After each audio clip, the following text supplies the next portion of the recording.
good morning from sunny Indianapolis.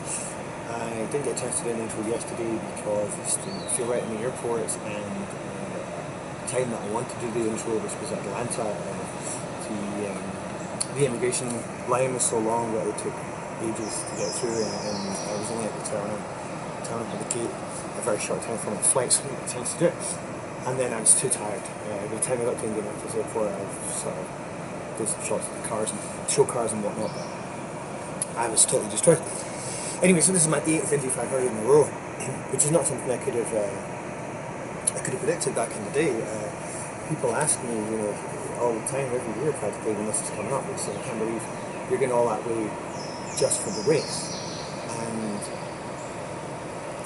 And that's a valid observation,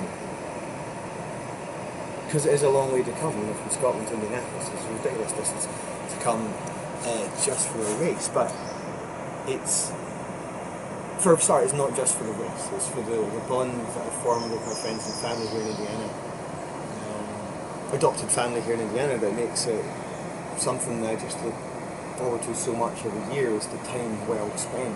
The 3 hours of the race, the 4 hours of the race, and the events on Carb Day they're great, and they're something. It's a place when I go to the International Speedway and I'm there, I feel it's intoxicating. The atmosphere is electric. It just feels amazing. I met this lovely older couple in the queue for immigration last night.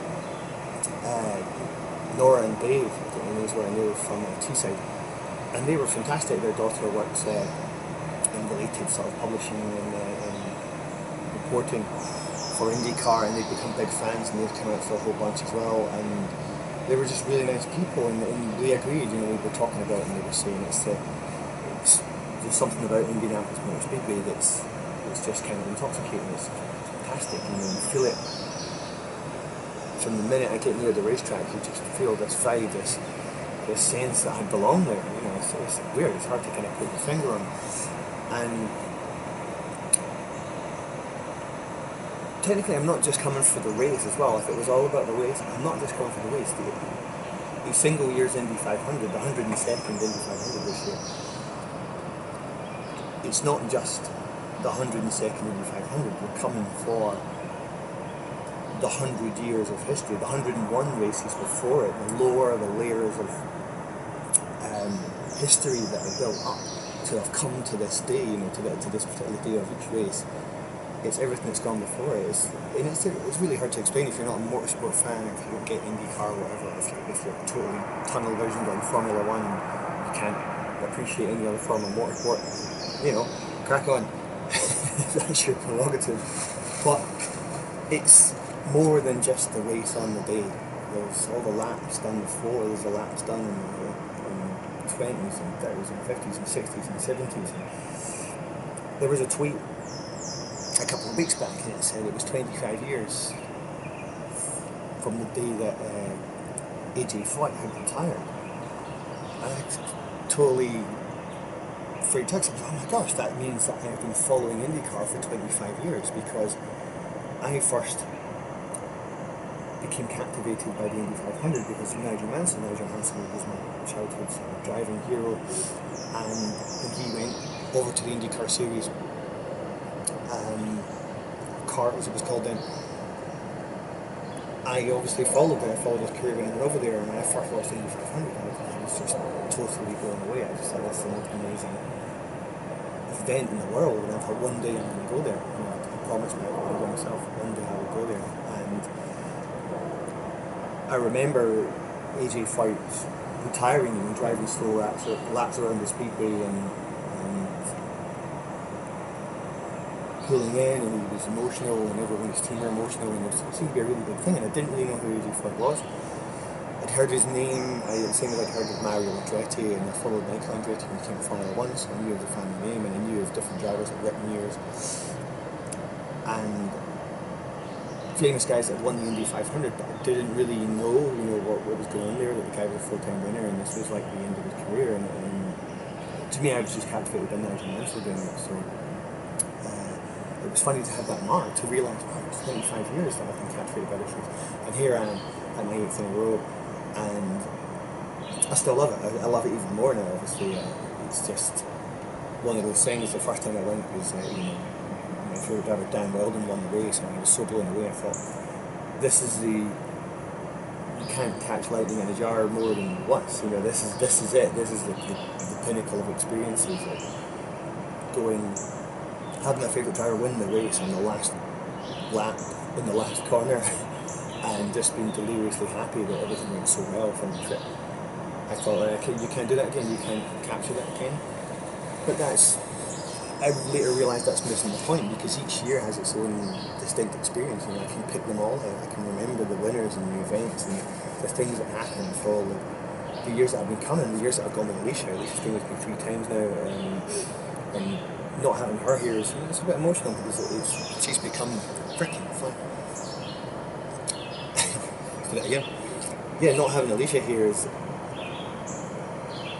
makes me feel quite sad, because it's become our thing. It's like getting up in the morning, and she's such a natural at just enjoying the speedway and noticing things and watching things and seeing events unfold. But it's different being here without her, but hopefully we'll get the chance to do it again at some point in the future, when school's not in the way for her.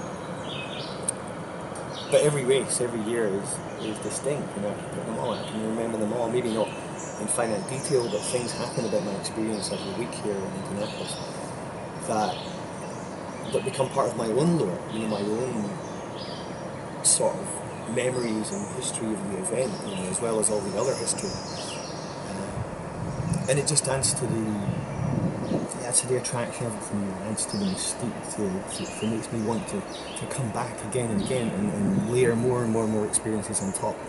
And just that bond that I have inside now with coming here and going to the racetrack is just almost unbreakable, and I hope I can continue to do this for many years to come. Right, today's kind of like a bonus day, so I don't really have to do anything, there's not really any agenda, but what I'm going to try and do is go to the mall and get a SIM card for my phone. I'm going to try and get there on the bike. As you can see, there's trusty Surly. Unfortunately, I can't find any tyre levers, which could be bad, because if I get a puncture, I'm in peril. So I am going to try and use the skewers from the wheels, if it comes to it. Yeah, so but I have a good history of not getting punctures, so I'm hoping that's going to help me out today. I've just got to remember to stay on the right hand side of the road and hopefully get to the mall alive. And we'll see how that goes. Okay, so the chain came off the bike, had to stop. Then it was an absolute torrential downpour. It's only just easing off now. So this was not the best plan at all. I guess I should have checked the weather before I set off. But I'm still a couple of kilometres away from the mall. And oh, as if by magic, the rain's easing off. So that's good. Hiding under a tree at the minute. Me and the soap and Surly. Yeah. I really should check weather forecasts before I set off on these things. Also, it's very, very humid. I was soaked before the rain even came.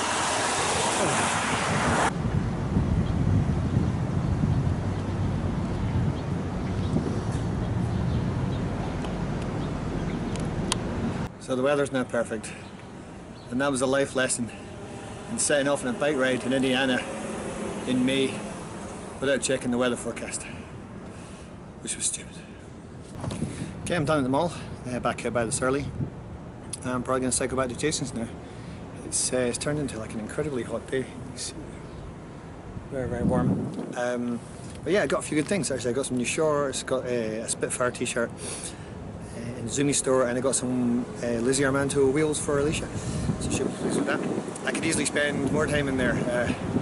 Had some really good food in the food court, and yeah, I feel ready to face the rest of the day.